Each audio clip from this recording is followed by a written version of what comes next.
संजू वर्मा, आपसे शुरू कर रहा हूं। पहले सीधा इसी का जवाब दे दीजिए। विपक्ष पूछ रहा है ये कौन सा कानून है जो प्रशासन को इजाजत देता है कि बिना किसी जांच के आरोपियों को पहचान लिया जाए और उनके घर दुकानें बुलडोजर चलाकर तबाह कर दिए जाएं। संजू वर्मा। मानक जी, मुझे अच्छा लगा कि आपने ये सवाल पूछा, क्योंकि कुछ गलत फहमियों को दूर करना बहुत लाजमी हो गया है।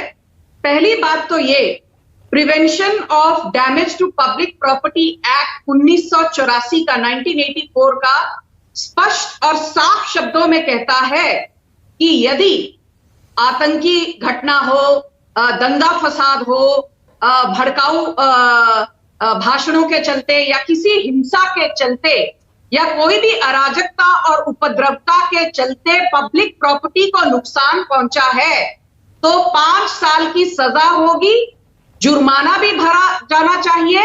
और कई जगह तो सुप्रीम कोर्ट ने 2007, 2009 और 2017 में 2017 की एक जजमेंट है, Koshy Jacob versus the union of India. Supreme court ने कहा है इस जजमेंट के दौरान कि पब्लिक प्रॉपर्टी को जो डैमेज पहुंचाते हैं, नुकसान पहुंचाते हैं, ये एक्चुअली एक नॉन बेलेबल ऑफेंस है। और चाहे केंद्र सरकार या राज्य सरकार जो कानूनी कदम उठाना चाहे उपद्रवता को और अराजकता को नियंत्रण में लाने के लिए, वो कदम को इस 1984 के एक्ट के तहत कदम उठा सकते हैं। और दूसरी सबसे अहम बात, सुप्रीम कोर्ट ने 2 बहुत वरिष्ठ जजेस के तहत एक कमिटी का गठन किया था। पूर्व सुप्रीम कोर्ट के न्यायाधीश केटी थॉमस और एक थे पूर्व सुप्रीम कोर्ट के ही जज फाली नरीमन और केटी थॉमस ने तो यहां तक कहा अपनी रिकमेंडेशन में, अपनी सिफारिश में, कि जब पब्लिक प्रॉपर्टी का नुकसान होता है तो सुओ मोटो पुलिस अरेस्ट कर सकती है। There can be a suo motu arrest. और बस अपनी बात को विराम देने से पहले और एक बात कहूंगी, फाली नरीमन साहब ने और एक बहुत बढ़िया बात कही। उन्होंने कहा, normally in Indian jurisprudence the accused is expected to be guilt free. मतलब कि आप तब तक इनोसेंट हो, कसूरवार नहीं ठहराए जाते हो जब तक न्याय प्रणाली आपको कसूरवार ना ठहराए। बट पब्लिक प्रॉपर्टी को यदि आप डैमेज करते हो, the burden of providing the proof is on the accused. मतलब जो दोषी करार पाया जाएगा उसको यह साबित करना है कि मैंने पब्लिक प्रॉपर्टी को डैमेज नहीं किया।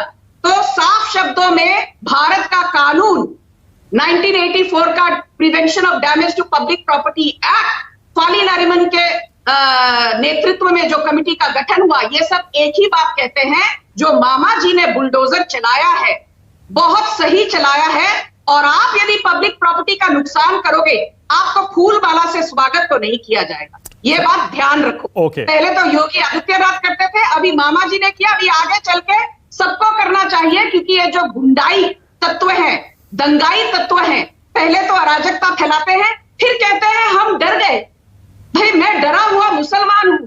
हिंदुओं ने बैंड बाजा बजाकर रामनवमी का जश्न मनाने की कोशिश की, मेरे को प्रोवोकेशन हो गई। अच्छा भाई, आप दिन में 5 बार आजान पढ़ते हो, तब हम ओके संजू, एक सेकेंड, ऑल राइट, डिटेल में बाद में। लेकिन आपने जो अभी तर्क दिए, मेरा बड़ा मासूम सा सवाल है, बड़ा छोटा सा। मैं फिर से वही बात आपको लगता है कि हो सकता है लगे मैं रिपीट कर रहा हूं। आपने जो सुप्रीम कोर्ट के जजों की टिप्पणी या कमिटी का आपने जो बताया, उसमें कहीं भी ये तो नहीं था कि आप बुलडोजर चलाकर 24 घंटे में आरोपियों के घर और दुकान ढा दें। कौन सा कानून है, मैं ये पूछ रहा हूं। एक तो 24 घंटे में आपने पहचान लिए सारे आरोपी, और दूसरा, ये बुलडोजर चलाने का हक कौन सा कानून देता है आपको? वसूली चलिए मान लिया कि पब्लिक प्रॉपर्टी आप डैमेज करते हैं, आप वसूली करिए। हालांकि उसमें भी सुप्रीम कोर्ट ने, आपको याद होगा, एंटी-सीए प्रोटेस्ट के दौरान उत्तर प्रदेश में जो वसूली की कार्रवाई योगी जी ने शुरू की थी, सुप्रीम कोर्ट ने उस पर रोक लगा दी थी।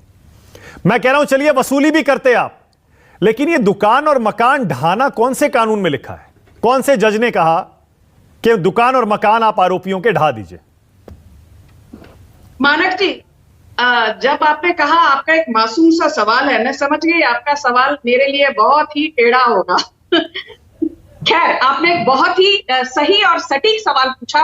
मैं आपके दर्शकों के लिए वापस दोहराना चाहती हूं कि सुप्रीम कोर्ट की जजमेंट केटी थॉमस के नेतृत्व और फाली नरीमन के नेतृत्व में गठन की हुई कमिटीज ने ये साफ शब्दों में कहा है, चाहे वो केंद्र सरकार हो या कोई भी राज्य सरकार हो जहां उपद्रवता और अराजकता होती है, सुओ मोटो जो प्रशासन को सही लगे, सुओ मोटो जो वहां की राज्य सरकार को सही लगे, वो एक्शन लिया जा सकता है ताकि अराजकता फैलाने वाले तत्वों पर नियंत्रण किया जा सके। तो मुझे लगता है जो आज हुआ है या कल हुआ है या परसों हुआ है, ये यदि 5 साल पहले, 10 साल पहले, 15 साल पहले होता तो आज यहां तक नौबत नहीं आती। संजू, क्या ये कार्रवाई डिस्प्रपोर्शनेट नहीं है? यही तो सवाल उठ रहा है। क्या पत्थरबाजी अगर किसी ने की उस पर कानून के तहत कार्रवाई करें, लेकिन उनके घर और दुकानें जो उनकी जीवन भर की, उनकी रोजमर्रा की, सोचिए कहां रहेंगे वो? दुकान चलाते थे, अपना परिवार पालते थे, कैसे करेंगे वो? ये डिस्प्रपोर्शनेट कार्रवाई नहीं है? मानक जी, अभी आपने एक सवाल पूछा, मैं 20 सेकंड में अपना जवाब दूं। मैं आपके शो को बड़े ध्यान से देखती हूं, चाहे मैं उसमें सम्मिलित हूं या ना हूं। 2 अप्रैल 2022, बस हफ्ते भर पहले की बात है, करौली में शोभा यात्रा निकाली हिंदुओं ने और वहां पर दुकानें जल गई, कई परिवार बेघर हो गए। तब मैंने देखा, चाहे वो हिंदी न्यूज या English news, main stream media में अशोक गहलोत से किसने सवाल नहीं पूछा। सबने ये कहा कि अरे भाई, हिंदुओं को वहां से शोभा यात्रा निकालने की जरूरत क्या थी। तो नैरेटिव का ये जो युद्ध चला हुआ है, उस नैरेटिव वॉर में आपको सवाल ये पूछना चाहिए, विनम्रता से कह रही हूं, कि क्या इन दंगाइयों पर कड़े से कड़ा एक्शन पहले लिया जाता तो आज ये ना होता? नहीं, पर कड़े से कड़ा एक्शन तो गिरफ्तारी होनी चाहिए। संजू, मैं वही तो कह रहा हूं, गिरफ्तार करिए, धाराएं लगाइए, कड़ी से कड़ी जेल भेज दीजिए, ताकि कोर्ट अपने आप तय कर ले। ये घर और दुकान ढहाने का जो कॉन्सेप्ट है आरोपियों को 24 घंटे के अंदर, ये अभी भी समझ से बाहर है। मानक जी, प्लीज आप जाकर, मेरी विनम्रता से आपको एक निवेदन है, prevention of damage to public property act 1984 मैं बड़ी जिम्मेदारी से कह रही हूं, बिना आक्रोश के, बिना आवेश में आए, जाकर प्लीज पढ़िए। उसमें प्रावधान है, यदि बुलडोजर चलाया गया है तो क्या गलत है, बिल्कुल सही है। पर उस पूरे एक्ट में यह थोड़े लिखा है कि पुलिस 24 घंटे के अंदर आरोपियों के घर और दुकानें ढहा सकती है। अगर कोई दोषी पाया जाएगा, उसके बाद जो पब्लिक प्रॉपर्टी डैमेज हुई है उसकी रिकवरी के लिए आप ये कार्रवाई कोर्ट के फैसले के बाद कर सकते हैं। एक्ट तो यही होता है। ये दिखाइए कि नहीं लिखा है। मानक जी, आप मुझे ये दिखाइए कि ऐसा नहीं लिखा है। अच्छा, मतलब आप कह रही हैं ये लिखा है? आप ये कह रहे हैं इस एक्ट में पुलिस को ये पावर है? आप ये कह रही हैं इस एक्ट में पुलिस को पावर है? मैंने कहा, न्याय प्रणाली के तहत पुलिस को ये suo motu power supreme court ने दी है और prevention of damage to public property act ने भी दी है। आलोक शर्मा, आपको ये बात हजम नहीं हो रही, बट ये सत्य है। ओके।